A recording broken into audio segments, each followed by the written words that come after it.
É agora convidado desta edição da noite José Gomes Ferreira. Zé, boa noite, bem-vindo. Perante este clima de revolta que está instalado, como é que estás a encarar esta polémica que teve como ponto de ignição o caso de Tancos?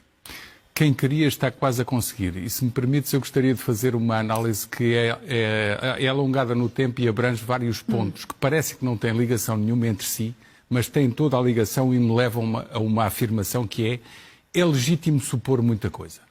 E eu vou já explicar o que quero dizer com isto. Na minha vida de jornalista vi acontecer situações na administração da justiça que parecia que não tinham lógica nenhuma e depois, poucos anos depois, percebia-se porque é que tinham lógica e que interesse serviam.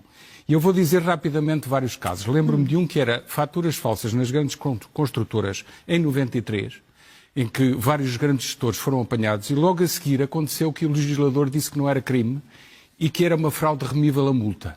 Isto passou-se no nosso Parlamento. Depois, pouco depois, já foi considerada burla, mas quem estava apanhado na rede já conseguiu ter o benefício da melhor lei. Depois, muito rapidamente, entretanto é nomeado um Procurador-Geral da República, amigo de José Sócrates, pois percebe-se porque é que é amigo, que é Pinto Monteiro, e é eleito um Presidente do Supremo Tribunal de Justiça, que é Noronha do Nascimento, e os dois decidem mandar arquivar e destruir gravações de um testemunho em que havia uma indicação de 1 milhão de euros teria sido recebido por um senhor que na altura era Primeiro-Ministro, por causa do Freeport. Todos nós nos lembramos disto, todos nós. E mais tarde eles aparecem na cerimónia de lançamento de um livro de José Sócrates, que afinal foi escrito por terceiro, em que estão na primeira fila a bater palmas. Portanto, as coisas não acontecem por acaso. Bom, analisar terceiro caso, essa rapidamente, terceiro caso, pedofilia. De repente o legislador descobre que poderia ser considerado um único crime continuado e não vários crimes. Quarta situação. Joana Marques Vidal faz um trabalho que toda a gente aplaudiu. O crime do colarinho branco foi finalmente investigado com uma cadência, um ritmo e uma eficiência nunca vista em Portugal. Não tem um segundo mandato. Porquê? Quem é que não estava interessado em que ela ficasse?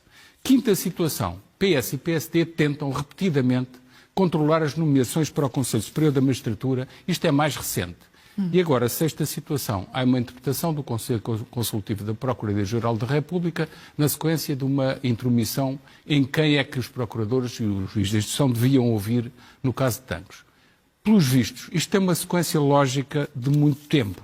E aquilo que me leva a perguntar é legítimo eu supor muita coisa. Porquê é que aparece agora esta situação, numa altura em que faltam pouco menos de 6 meses, para haver uma acusação no caso BES-GES?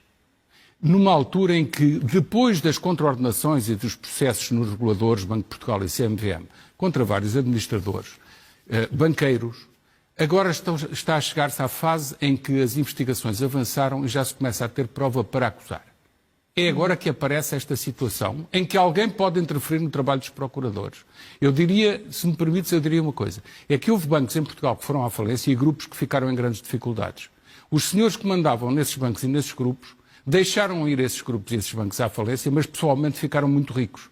E se calhar ainda estão a exercer muita influência onde não deviam. Parece que há aqui, no fundo, uma jogada de antecipação, uma tentativa de controle do poder judicial pelo poder político. Mas isso não tenho dúvida nenhuma. Aliás, PS e PSD estão metidos nisto. Nesta sequência temporal que acabámos de dizer, estão em todas as fases. E é curioso ver que o PS não se pronuncia, o PSD não se pronuncia. Estranhas e o Presidente... o silêncio do Primeiro-Ministro até o momento. Claro. E o Presidente da República diz, isso é com os tribunais. Terá a ver com aquilo que ele também testemunhou no passado dele, em relação a quem fazia a economia e a finança deste país. É legítimo supor. A minha pergunta é, porquê é que acontece agora? É legítimo supor muita coisa. Se estarão a conseguir por outras vias o que não conseguiram nas tentativas anteriores, eu tenho que perguntar, porque realmente não se justifica que um procurador faça o seu trabalho, ou que um juiz de instrução faça o seu trabalho, e depois, de repente, no âmbito do inquérito, aparece alguém a dizer mas não podes ouvir esta pessoa ou aquela, não te dou autorização. E essa indicação depois não aparece sequer escrita. A não ser, e veio agora a Procuradora pressionada, Procuradora-Geral da República, já pressionada pela opinião pública e pelo sindicato, dizer, mas podem escrever lá. Portanto, fica o ónus em quem tem que escrever quem é que o pressionou. Isto é subverter completamente as regras da autonomia do Ministério Público. Só não vê quem não quer, e o centrão da nossa política continua a defender os interesses. Isto é uma defesa descarada dos interesses. Só não vê quem não quer, e é legítimo supor muita coisa. E fazer estas associações de ideias em relação a essas investigações que estão em curso. Porque isto não surge desgarrado. Não é a propósito de uma iniciativa qualquer, extemporânea, ou que alguém decidiu ouvir e que agora de repente mudam as regras só para prevenir o que já passou, em que de facto não foram ouvidos nem Primeiro-Ministro nem Presidente da República. Se calhar querem atingir mais alguém, ou outras situações novas. Zé, certo é que a Procuradora assegura que este documento, que esta diretiva não lhe dá poderes acrescidos. É curioso. Eu acho que quem escreveu este texto escreveu muito bem. O ponto 2 do esclarecimento diz precisamente: o parecer não atribui ao Procurador-Geral da República poderes acrescidos de intervenção direta em processos. Pudera, não é ela que intervém diretamente, são os procuradores e os responsáveis dos departamentos, do DCIAP, dos DIAPs e outros. Ou seja, abre a porta, no fundo, a interferências. Isto é capcioso escrever uma coisa destas. Não está em causa ela, mas está em causa quem está na estrutura, que pode dizer ao Procurador: tem lá cuidado com isso, não vais por aí. Não é a Procuradora-Geral da República que tem esse papel. Mal seria. Mas os outros, basta escolher um ou dois dos principais para poder haver uma orientação em determinado sentido. Neste momento, as pessoas não têm noção, mas a democracia está em risco com estas coisas. Mas em risco seriamente. E acho que se os portugueses não têm consciência disto, deviam perceber rapidamente o que é que está em causa. O que está em causa é a politização, é o centrão dos interesses e é o maniatar de quem pode fazer uma justiça com autonomia e com independência. Não tenho dúvida nenhuma sobre isto. Quanto ao Sindicato dos Magistrados do Ministério Público, falam em perda de autonomia, no fundo. Sim, tem razão. Há mesmo um risco de divórcio entre os magistrados e a Procuradora? Não, a questão é que quem faz as regras, se as mantiver, eles acabam por ter que obedecer. É porque com o divórcio eles têm que ganhar o seu dia-a-dia, é a profissão deles. Não é assim que funciona. O divórcio é uma coisa simbólica neste caso. Na verdade, se as regras se mantiverem, ficam sujeitos a tudo o que é orientações estranhas de quem de cima diz: não ouves esta pessoa, não ouves aquela. Mas se o Ministério Público sempre agiu assim e tem conseguido bons resultados ultimamente, será que são esses bons resultados que estão a incomodar quem está no topo e quem politicamente quer controlar isto tudo? E eu volto a perguntar: porquê é que não deram um segundo mandato a Joana Marques Vidal? Era muito incómoda? Estavam uma série de banqueiros quase aí presos? Ainda não foram. O que é que se passa? Os portugueses têm toda a legitimidade para fazer as perguntas. Para colocar estas E não venham dizer questões. que não há legitimidade, porque há. Porque neste momento os processos que têm a ver com os grandes gestores e grandes banqueiros estão a chegar à fase de acusação. Portanto, toda a parte criminal está bastante avançada e continua a descobrir-se factos novos em relação a vários portanto, aquilo que é o julgamento da matéria criminal é agora que está a começar. Ao fim de 5, 6 anos, 7, se descobrirem as coisas. E é agora que se mudam as regras. Alguém quer condicionar decisivamente o desfecho destes processos. Já falámos um pouco das reações partidárias. Quanto à Iniciativa Liberal, quero ouvir Lucília Gago no Parlamento, com um caráter de urgência.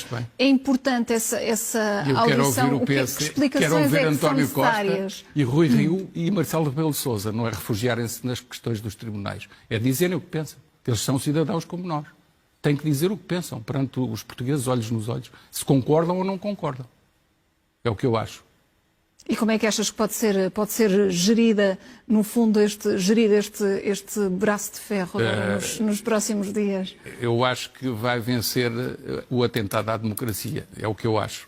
Se não for chamado ao Parlamento e se os protagonistas não forem explicar cabalmente e se continuarem a refugiar-se em comunicados e em esclarecimentos que não esclarecem nada, isto vai ficar assim e vai ser um atentado à democracia. E há sérios riscos com esta diretiva? A opinião pública pode muito.